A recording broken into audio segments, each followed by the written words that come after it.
Being a good GM requires consistency, endless preparation,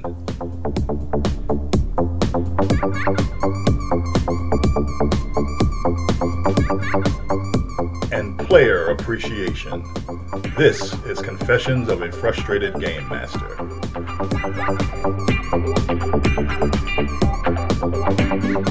Hello, welcome to Confessions of a Frustrated Game Master. I am Robert, the narrator, and thank you for joining me for another episode of Confessions. This episode of Confessions, I want to talk about a game that I have wanted to run since this game, Cypher system, was released. And the Cypher system role-playing game was released in 2015. So 3 years ago. And the Cypher system is the system that powers Monte Cook Games' Numenera role-playing game, The Strange, and several other RPGs that Monte Cook Games produces. And it is a multi-genre system, so you can use it to run science fiction, horror, superheroes, modern, a plethora of different genres and settings.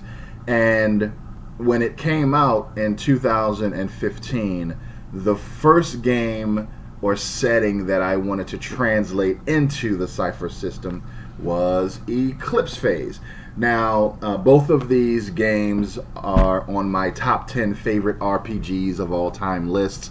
I'll put a link in the bottom to the videos I did talking about these games, so I'm not going to go into a great deal of detail, but I have been able to get the game off of the ground and the Eclipse Phase setting using the Cypher system rules. And I will briefly go over the Cypher system rules to give you at least a little bit of context here in this video, and check out the other videos on my top 10 list if you have never seen those.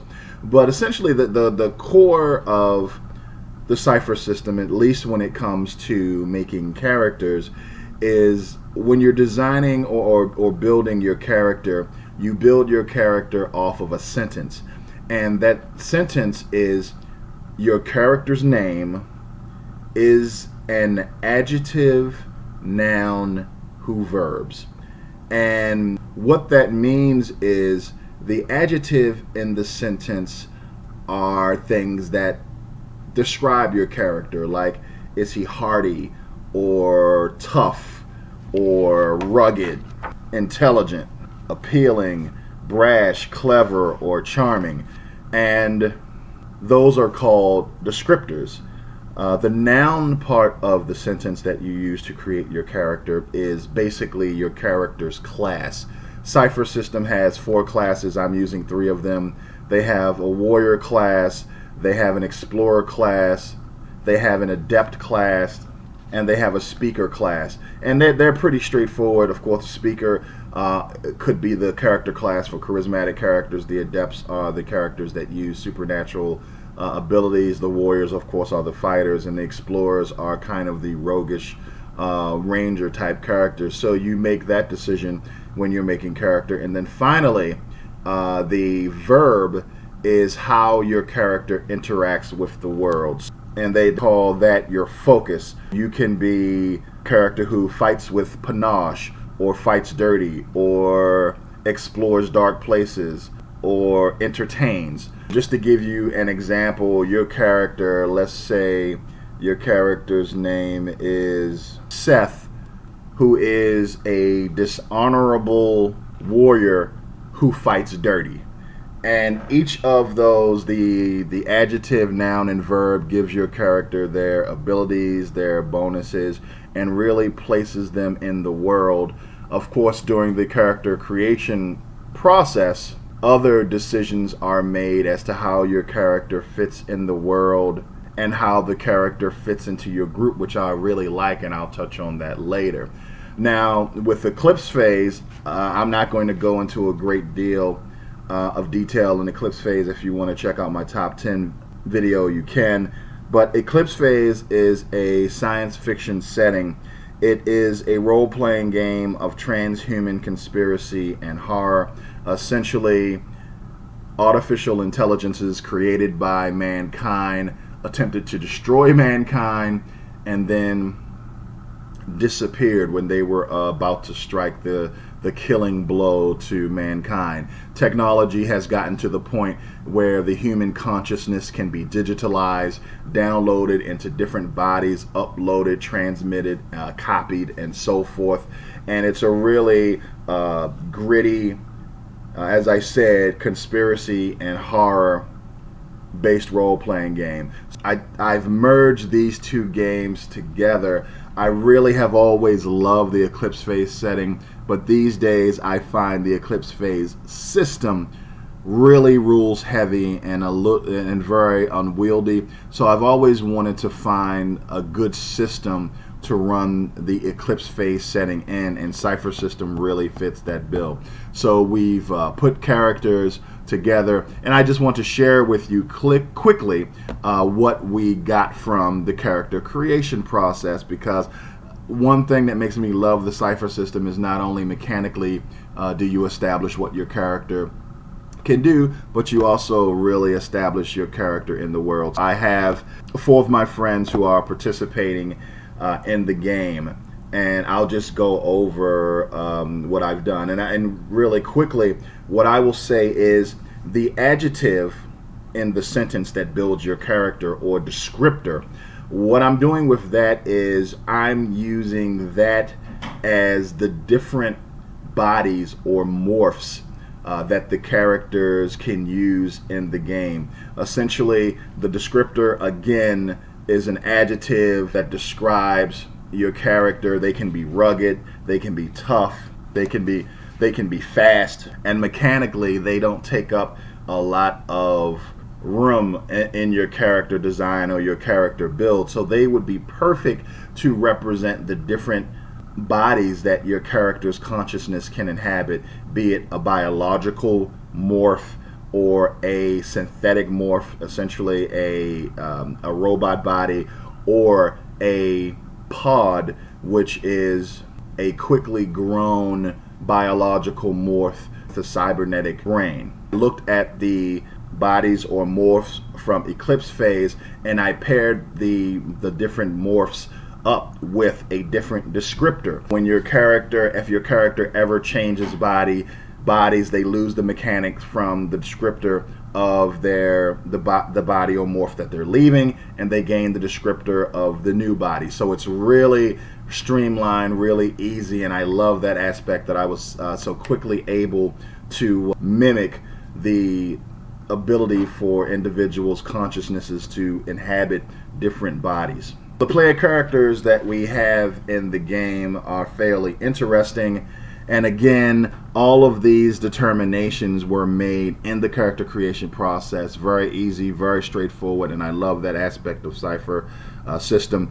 My friend Jake is playing Zell Leone. Now, Zell inhabits the body of an uplifted avian. They call them, these morphs, neo-avians. Now, normally in the setting, uplifted animals are actual animals who have been given human intelligence. But in this case, Zell is actually a transhuman individual who has had their consciousness placed in the body of one of these uplifted animals. So her consciousness is actually the consciousness that is controlling this body.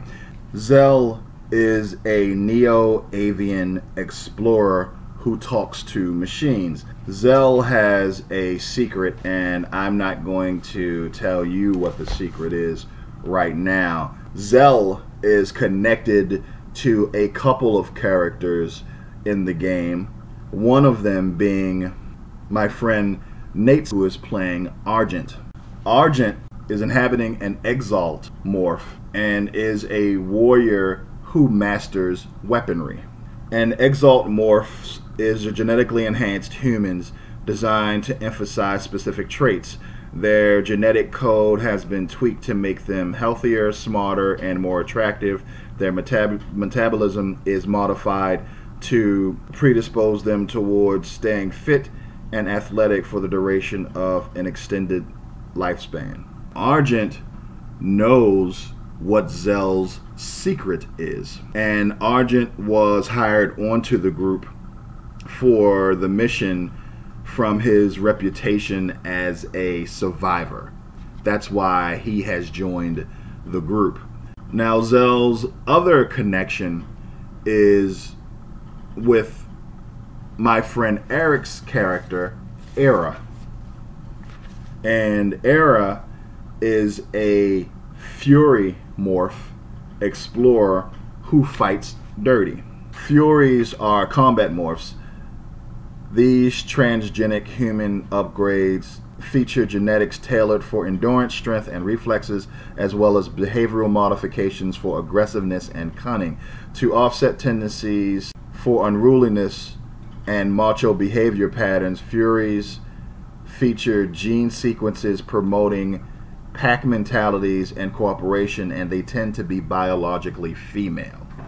So Era is a biomorph Fury, which is essentially a combat morph, and the way that Zell is connected to Era is that Era taught some of her dirty fighting tactics to Zell.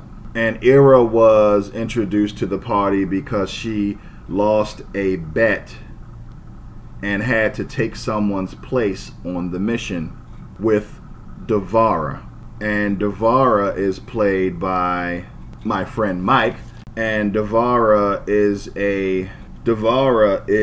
also a Fury morph warrior who moves like the wind, and Devara is inspired by Era.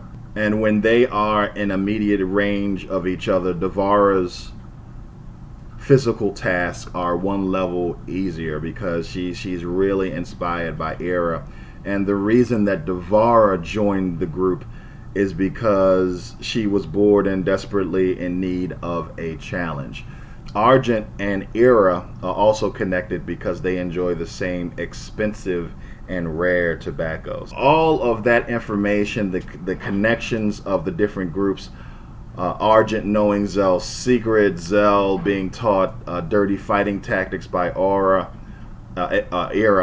and Devara being inspired, all of that came from choices that they made during the character creation process.